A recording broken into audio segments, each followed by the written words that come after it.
we discovered this strange generation, Generation X, born 1965 to 1984, was our new market for Honda motorcycles. And that what simply happened was the baby boomers exited the market.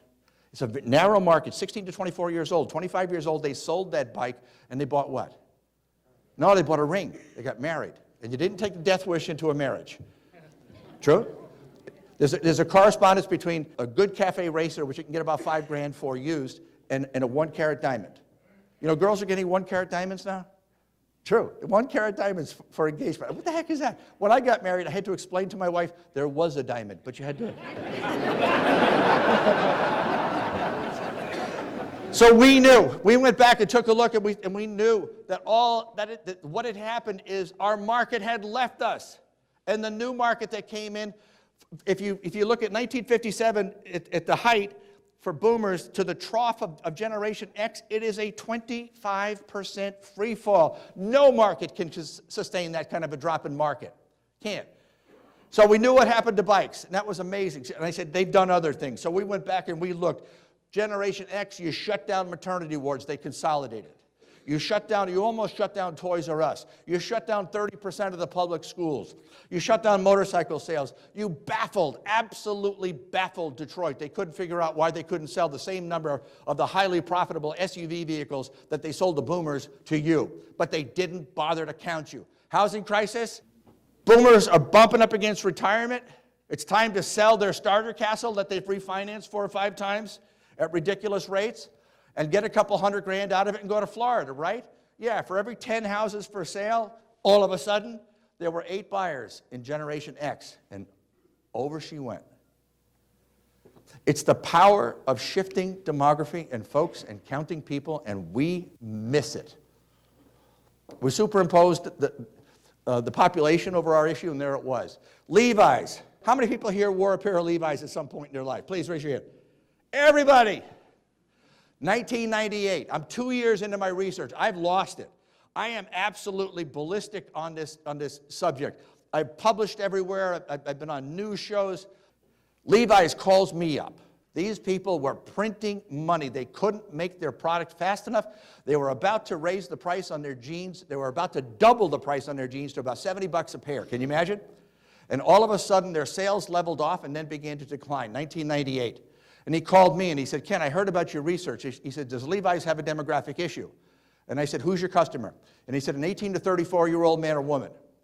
I said, okay. I said, the last baby boomer was born 1964. You add 34 years to 1964, what year do you come up with? And he said, 1998. And I said, that's right. They're about to check out of your hotel. And they can't fit in your product anymore anyway. What happened is the boomers left Levi's, and the Levi people went from being the smartest marketers on the planet to watch and they were privately held, $8 billion company, and it fell to 2 in about 2 or 3 years because they weren't watching they didn't understand counting people, just didn't understand it. I get a call from these people, International Cemetery Cremation Funeral Association. What's so funny about that? See, people laugh about death all the time. And in demography, it's part of what you do. Anyway, they wanted to know, they said, Ken, we read your book. This was 2009. We read your book, and we're currently conducting funerals and cremations in the United States for about 2.5 million people. He said 10 years ago, and then for the previous 20 years, we were conducting funerals and cremations for about 3.5 million people. He said, we're missing 1 million people. What's going on? Are people doing them at home? Yes. I didn't know. So I said, you have my book? Yeah. This is a phone conversation. I said, turn to the chart, to the birth chart for the United States. This is the most vetted census chart of all census charts. I have gone through 4 times now, every single year there and vetted those numbers and from different sources to make sure they're accurate and correct. I said, okay, Mr. ICCFA, and he was the chief operating officer from there. I said, this was your market, 56.6 million people born between 1905 and 1924. In addition to those people, there were 14 million people that came here from Europe, so that was a generation of about 70 million people. I said, and it's 20 years long. Divide 20 into 70 million people. What do you come up with? And he said, 3.5 million. I said, that's right. He said, that's all it is? I said, well, where do you think people come from? I mean, do you think they come out of the air? we go back and take a look at when they were born, we can accurately predict how many are going to die, right? Especially if they're alive. So I said, so that was your market. I said, this is your new market. And this is the silent generation, born 1925 to 1944. These are the people that are currently about 72 to 91 right now.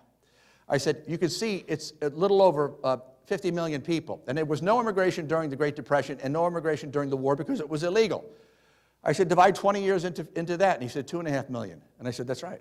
And he said, you got to be kidding. That's all this is just simply numbers? And I said, I'm serious. I run into this all the time. And I said, yeah, it is. I said, but can you see what's coming your way? And he said, yeah. So the business to get into the death care business, that's what they call it. Because we literally do not have enough space in the ground or enough crematoriums to handle what is headed our way. We don't. Generation X. Generation X is a hole in our population. These are the people that are currently about 32 to 51. They're the managers. Why do you think you have labor issues on the management side? It's because there simply were not enough Gen Xers born. And now they're getting pirated. If you're a Gen Xer and you're in management, you have a job for the rest of your life. Are you happy? Look at what's coming. Generation Y, 86 million. Through 2004, 1985, 2004, 86 million, roughly 2 birth years ahead of the baby boomers. It's a bigger generation than the baby boomers. We're the only Western culture, the only world power that had children above replacement level fertility, and we have the biggest crop of kids we've ever had. And they're headed right at us. They're headed right at your business. And they're currently about 12 years old to 31 years old. And yes, they will leave home. They got married late, the housing crisis. Boomers did not leave the labor force. About 150 million people that were in the labor force, boomers didn't leave when they were supposed to. So Generation X wasn't welcomed in, but that's all happening right now as we speak. Look at where the Latinos filled in, right where we needed them. Millions and millions and millions of them came to the United States from Mexico. Did they come here to collect welfare? No, they came here to work. They're wonderful people. And they filled in where we need them. Now all the entry-level caliber Latinos have left and are going back because we have our own entry-level labor in Generation Y. My daughter took this picture. These are her friends when she's a senior in high school. What do you notice about the picture? My daughter's 5'2", she's blonde, has hazel eyes. It's called diversity. Folks, and what do you not notice about this room? And it's called diversity. And what's going to happen? These kids know everything. They really do. They know everything. There are no more secrets. When they get the picture that everybody in charge of everything, and there's a very small percentage of people that are diverse, are all white, that's going to be an issue. It really is. Generation Y, born 85, 2004, is bigger than the boomers, about 86 million. They're green, humanitarian. They don't see race or color. They will intermarry. The overall complexion of the United States is going to get slightly darker. They're going to open up a sea of small businesses. They should supply you with all the labor that you'll ever need, but you've got to attract them here. They speak cyber as a first language. That's the amazing thing. I'm a boomer. I'm totally ignorant when it comes to the cyber world. Everybody knows it. The boomers are like that. I'm typing away in my book, typing away, writing thousands and thousands of words, and all of a sudden I hit a key and everything goes into hieroglyphics. You ever had that happen? All of a sudden it's just, so I go to documents, and documents is all hieroglyphics. I mean, I've lost everything, and I'm thinking to myself, I don't back up anything because I don't think real men should, you know? I can hear my daughter coming up the stairs. Now, she works with me, and her desk is near mine when she chooses to work near me. I'm looking at this, sweat is pouring off me, and I'm saying I've lost everything.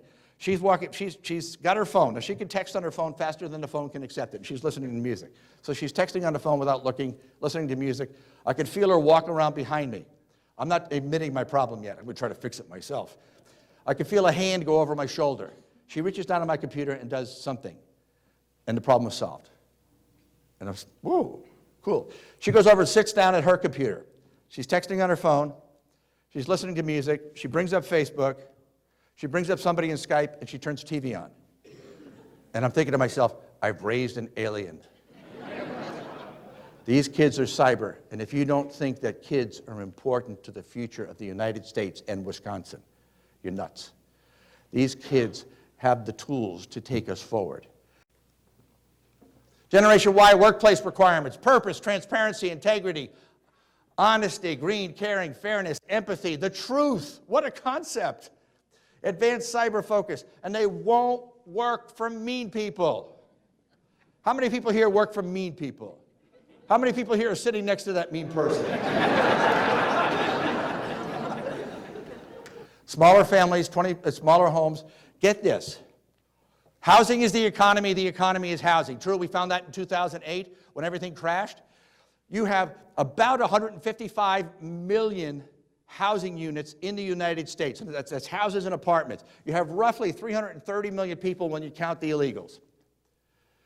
The baby boomers, roughly 80 million, 86 million of their kids are living under one roof. The kids are moving out. Unless they're going to live in tents, we're about 25 million houses short, which means housing is going to spike and certainly not going to look back in my lifetime. Our economy is poised to be the biggest it's ever been, and it's because of this monster generation that's headed right at it.